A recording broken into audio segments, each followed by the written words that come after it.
Bonjour à tous les instructeurs, je me présente ou me représente, je suis Cyril Haro et je suis votre présenteur Les Mills Suisse pour les éditions Body Attack, Body Pump, Body Combat, CX Works et chez BAM. Donc je viens vers vous aujourd'hui pour vous parler de cette édition 101 du Body Attack. Si vous avez enseigné cette édition ou si vous l'avez tout simplement pratiquée, vous avez pu vous rendre compte que l'édition 101 est très intense. Très intense sur les fins de pic cardio, mais aussi au centre sur ce morceau numéro 5 qui est renforcement global sur le haut et le bas du corps. Pour apporter un plus à votre script et à votre vidéo, j'aimerais revenir aujourd'hui sur ce que l'on appelait avant les options faciles. En gros, les alternatives que vous proposez pour diminuer soit les impacts, soit l'intensité cardiovasculaire. La manière dont la plupart des éducateurs vous proposez ces alternatives.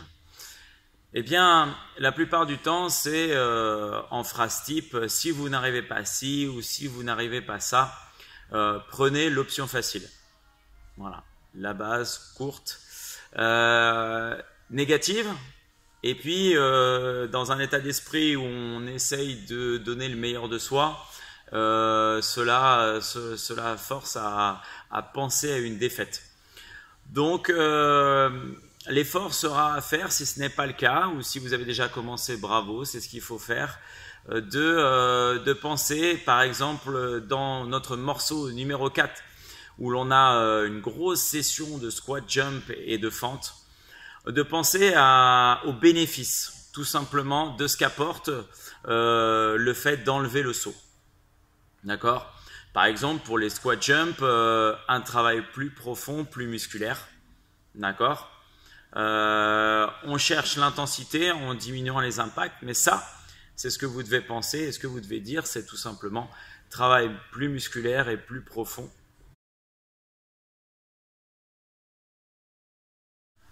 Comme je disais tout à l'heure, sur cette édition 101, on a 3 morceaux très intenses.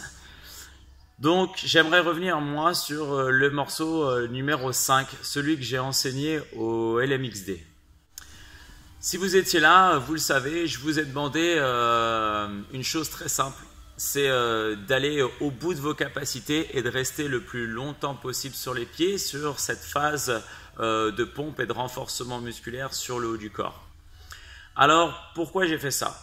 Tout simplement pour que vous vous rendiez compte que il ne sépare pas beaucoup de reps entre vos pratiquants et vous, et que vous finissez après 20 ou 25 reps supplémentaires, et encore pas tous les clients bien sûr, mais à poser les genoux. Vous êtes allé jusqu'à vos capacités maximales. Deux choses. La première, c'est ne pas aller au bout de ses capacités parce qu'il nous reste encore des répétitions derrière. Et si on va jusqu'au bout de nos capacités, globalement, le corps est fatigué. Et même en diminuant l'impact ou en diminuant sur les pompes la charge en posant les genoux au sol, eh ben, on reste très fatigué et on n'est plus capable de continuer. Le corps demande une récupération et donc on amène un risque de blessure supplémentaire.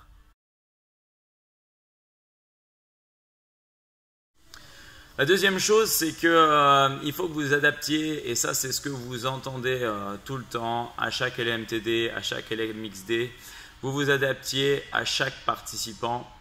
Tout le monde n'est pas capable de soulever son corps, par exemple, sur une pompe. D'accord ? Tout le monde n'est pas capable de faire des burpees avec une vitesse rapide. Donc, proposez, quel que soit le mouvement, c'est là où je veux en venir, proposez, quel que soit le mouvement, un bénéfice avec un mouvement différent, un mouvement de force, un mouvement d'explosivité. Cherchez la qualité vers laquelle amène le mouvement alternatif que vous proposez. Bien, il est temps pour moi de vous laisser et juste avant ça de vous dire que je suis Tribe Coach et donc je suis là pour vous aider à progresser sur les programmes que j'ai précisés en début de vidéo. N'hésitez pas à me joindre sur Facebook à Cyril Haro, ou alors tout simplement à m'envoyer un mail à tribecoachlmsuisse@gmail.com.